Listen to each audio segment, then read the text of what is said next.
Hey, how's it going? This is Ricardo, and in this video I'll show you how to remove the web camera from a Dell Latitude 7280. If you're looking for parts for this laptop, go to our website and use this coupon for a 5% off discount.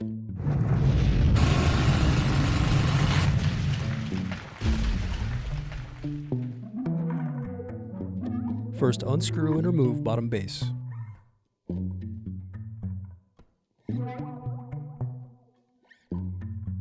Then unscrew and disconnect battery. Now unscrew and remove bracket. Then disconnect and remove wireless card. Now unscrew bracket and disconnect display cable. Then unscrew and remove display assembly.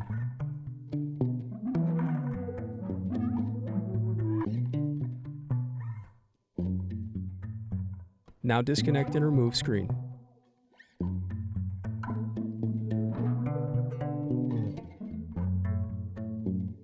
Next, disconnect and remove web camera. Thanks for watching.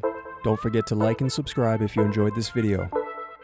And if you need more, check out this playlist to watch other tutorials for your laptop. You can also click here to find parts for your laptop at partspeople.com.